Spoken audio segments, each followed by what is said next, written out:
All right, welcome. We just did our energy exchange, and now we are going to go look at the energies that came up. So what came up was toxic shame. Toxic shame is something we need to get rid of. We need to look at that. We need to find it, hunt it down, seek and destroy. Again, we're in our seek and destroy vessel. We're looking for that toxic shame. We're going to figure it out. Why are you here? What are you doing? Where did you come from? Why have you not moved on yet? What's happening here? And then we're going to see how open are we to the truthfulness that wants to come in the place of toxic shame. Interesting to me, anything that is toxic in the realm of the psychological, the spiritual, the emotional, most likely has a root of lying. You know, there's something about it that is just not true. And that is what has shifted it from, or into that toxicity. The toxicity is the dishonesty of it all. The dishonesty either in the volume of the shame we're feeling, or the shame that was given to us based on the thing that we did, the volume of the intensity of the story or the lie that was told to us. So again, we're looking at the lies that have been told to us in any way, shape, or form that have brought us into a space of toxic shame. And what can we do now with the use of these charts to be able to clear out that shame and bring ourselves into an awareness of honesty? How about that, right? So for today, it's the energy of honesty, but how about the awareness of honesty? The awareness of the truth is what we're looking for. And the best way to get to that awareness of the truth is to look at how can we get rid of this toxic shame. So the first thing we're going to do is we're going to go to our first chart here, right at the beginning, and we're going to say, what is the root of this particular toxic shame that we are clearing today? What's the root? So that's interesting. We go right back to chart 6A, which is that first chart we go to find the energy we're looking to clear. So the root of the toxic shame, what is the root of the toxic shame? What is the root of the toxic shame? Is this betrayal or intolerance? Intolerance.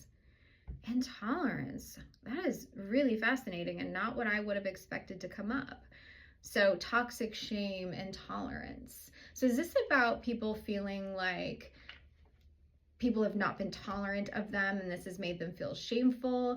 Yeah, interesting. So I'm thinking about things like those of us or those in the community who have felt toxic shame because of the intolerance that other people have against them for their identity, their beliefs, whatever. Oh, here we go. Okay, so I was just on the phone with a very dear friend of mine, and he and I were talking about so many things, but we were talking in part about this very thing where it's like people's over-identification with something and the way that we as a society hate on each other because of somebody else's identities, belief systems, whatever. And so here we go. Here's how we apply this in the charts, right? It's like you feel the way that people have not tolerated you for your identity and for your beliefs. And that has brought into your life feelings of toxic shame. And even if consciously you don't feel ashamed of yourself, even if consciously you don't feel like there's anything wrong with you or that you've done anything wrong by identifying the way you do or believing the way you do, the energy of that other person's toxic shame is still influencing you. It's still having an impact. My friend and I were talking about astrology, right? Like, how is it that Jupiter can have an influence on me? What the heck are you talking about, you people who are into astrology? What? This planet out there that we really don't know a ton about? It's causing me to feel different today. It's causing me to have more success in my career because it's in my 10th house of Sagittarius. What? How is that even real? How is that even possible? And so on the surface, it seems unrealistic that somebody else's feelings about you could create toxic shame in you if you're not consciously aware of it. But I believe that that's not the truth. I believe that just like Jupiter has a lot of energy and a lot of intensity, that it does influence our bodies, our lives, our stories, our thinking. Other people, so somebody else's Jupiter, right? Somebody else's ball of energy, which is their thoughts, their belief systems, whatever, can influence us in a negative way. So just the fact that there is somebody at the gas station who's operating inside the energy of toxic shame and intolerance, that is creating in you negative impacts. And again, it can be subtle. It can just mean that then for the rest of the night, you're like, why do I feel like bummed and icky now? And you might, again, not have any conscious awareness of it. So this was sort of a winding story, but I hope that was, we're seeing here what I'm trying to build here with this picture. So other people's thoughts, feelings, and beliefs about you, or even about the collective at large, can create in you the negative impacts of toxic shame. And what we're looking to do is we're looking to break free of intolerance, because once we break free of intolerance, we break free of the toxic shame. And the way we do that is through embodying truth, embodying honesty. So what percent are we open to the collective, not just you, but everyone? What percent are we open to embodying truth? 0%. What percent are we blocked to embodying truth? 100%. So we got an issue here when it comes to truth. And that is in part what we're going to clear so that we can call in tolerance. We can call in clearing out of the toxic shame. So here we go. So what chart do I need to go to help us look at this lack of openness to the truth? I need to go to chart 12. So that's where I'm headed now. And I go here and I'm like, all right, show me, what is it? What is it that is, loss of hearing God, which makes so much sense. When you don't, or when you are not connected to spirit, to source, to greater consciousness, to collective awareness, you are much more likely to be sucked into intolerance, to judgments, to misguided beliefs about things, because you're not hearing the truth, which is we are all beautiful, wonderful, and divinely made. So we're just clearing our loss of that connection to spirit, that connection to source, that connection to God, if you want to call it God. And so we're just asking for that to be cleared. Now, what can we do? Let's go back to our charts and look at what is preventing us from being open to the truth. We've got Grandma's Good Advice chart coming up here. Okay, so here we are going into awareness. Awareness. What percent are we open to awareness? 100%. What percent are we blocked to our awareness? 100%. So what can we do to open us up to our awareness? What can we do to unblock us to our awareness? Let's go over here. What can we do to unblock us to our awareness? What's going on here with this? Obsession reinforced with thoughts. So interesting. This is a level of consciousness. This is what this is called on this chart. So our current level of consciousness is an obsession that we are reinforcing with our thoughts. And if we look back on what we were just talking about, we are not hearing God, we are not hearing spirit, because we're just obsessed with our own thinking. Our thinking is just keeping us inside of looping mental patterns that are preventing us from seeing God, which is then preventing us from knowing the truth. Makes a lot of sense, doesn't it? Okay, now what do we need to do to open us up to the truth, open us up to seeing, hearing, feeling God? We're just asking for our own inner selves to be in balance, for our inner and our outer to find balance, to find peace, for our masculine and our feminine to find balance and peace, for our light and our dark, our shadow side to find peace, to find balance, to find acceptance. If we can find acceptance with our own inner opposite, with our own inner shadow, that is where then we can start accepting the awareness that is spirit, that is truth, that is the opposite of everything that we hear and see and feel in this current reality. All right. It said to go to map of consciousness. So where are we going here on the map of consciousness? So we're going to this level. We're going to apathy. Ooh, yeah. I mean, I feel like our culture is built around apathy. They want us to be apathetic. They want us to not care. They want us to be numbed out. They want us to escape. They want us to live inside of delusion. That is the space where we can be the most controlled, where we can be the most misguided, where they can use us. You know, they can use our life force, and they can prevent us from being the powerful, wonderful beings that we are. So how do we get out of apathy? What do we got to do to rise above this apathy? What do we need to do to rise above the apathy? We are going to, is this reboot the clearing or no, chart 20? Okay. Chart 20. What are we going to do over here on chart 20? Programs not on all charts at all levels from the beginning of spirit and back again. We just say spirit, clear it. Some of these are just so simple. You just are like, nope, I don't want this. I don't need this. Not even going to consider what's happening here. We're just going to say it's not ours anymore. We're asking to have anger at all levels released. Yeah. It's interesting to me how anger may be a blocking mechanism. Anger may be a blocking energy, and that when we are angry, we are not actually as willing to see the truth. I know for me, my anger has been very destructive of the truth.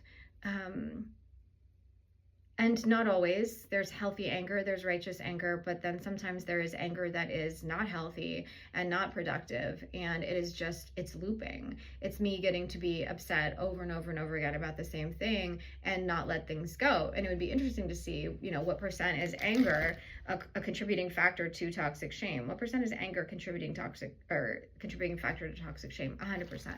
So we're just asking for that to be cleared, for all anger to be cleared on all levels, in all depths, in all realities. Clearing, go into chart 14. What else can we do here to help us open ourselves up to awareness, open ourselves up to hearing God? The misuse of life, meaning we're not awake to our true meaning. There's misunderstandings, we are misguided, we are misled, we are misinformed. And this is all the stuff that we're clearing right now. Is there anything you can do, Spirit, to open us up to the truth? Is there anything we can do here today to help open us up to the truth and get us past all of that misguided information that has been, oh my gosh, we've just been drowning in it for so long. So is this the escapist archetype? Yes, okay. So the escapist archetype is coming forward here when we're asking, what can we do to clear out anger? What can we do to open ourselves up to the truth? What can we do to see, feel, and hear Spirit, God, greater awareness?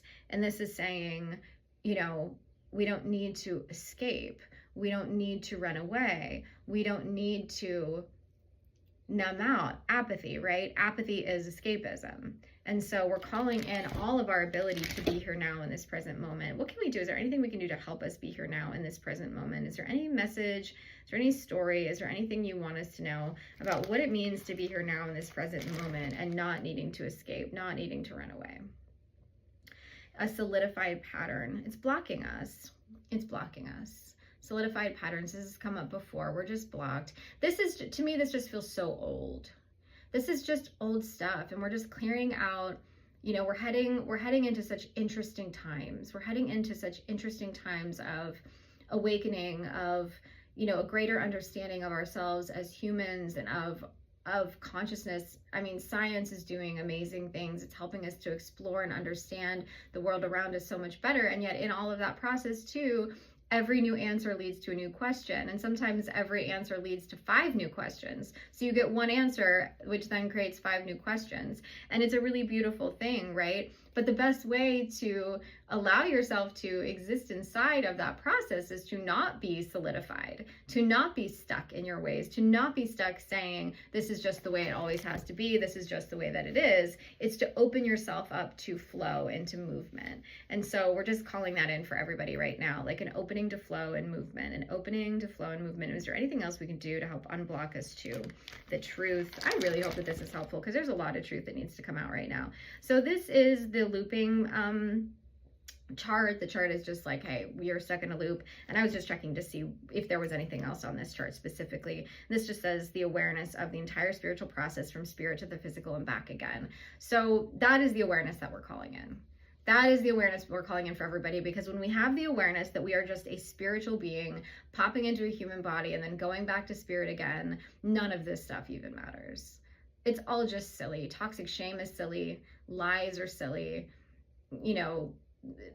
Getting sucked into misinformation, allowing ourselves to be misguided.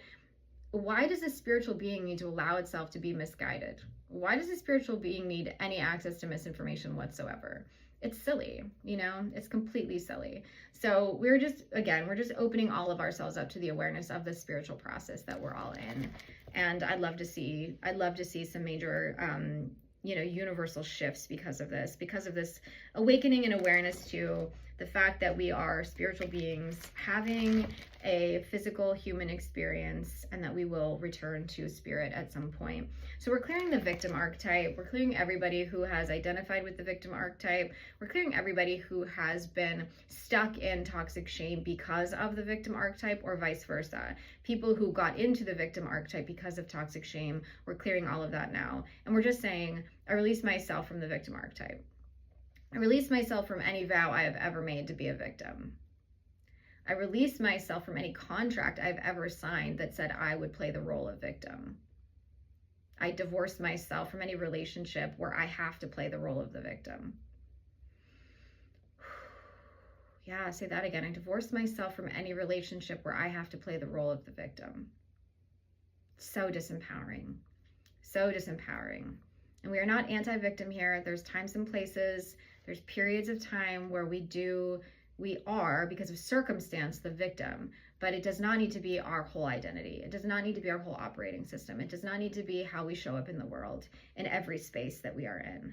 All right, so is there anything else we can do here? Let's check our numbers, right? Let's check our numbers. So what percent are we now open to the truth? 100%. What percent are we now blocked to the truth? 20%. So let's do one more thing and then we'll wrap this up. So what can we do to clear that final 20%? 60. What can we do to clear this final 20%? Interesting. Mistrust of God, bargaining with God. Is this mistrust of God or bargaining with God? Bargaining with God. Is this something that we need to do? We need to do more bargaining with God, or we need to clear ourselves of our bargaining with God? We need to clear ourselves. Oh God, if you would just do this for me, I'll do this for you. Oh, if I could only have this, then I can have that. Again, and bargaining is a contractual experience, and contracts in general are things we don't want to get ourselves involved in. They're very limiting. Contracts are limiting, and sometimes boundaries are great. Contracts, not so much, because boundaries are movable. Boundaries you get to change. Boundaries you get to say, this is working for me right now. Now I want to change. Contracts is like, I don't know that we want to get into too many contracts in this lifetime. So we are clearing our desire to bargain with God, to bargain with other people, to bargain with life. Okay, now what percent are we blocked to the truth? What percent are we blocked to truth? 0%. And so we're going to do 100% of 100% of mop up. And let's see, what is the replacement energy for today? Caring, love of self. That comes up all the time, y'all. Harmony. Caring, love of self, and harmony. So I wish you all caring, love of self, and harmony today as you move forward from this clearing. I hope you're feeling more tapped into the truth, less ruled by toxic shame. Again, reach out if you have any questions, concerns, or want to book a one-to-one session with me. And thank you for watching today, folks, and we will see you next time on another episode of Clearing with Kate.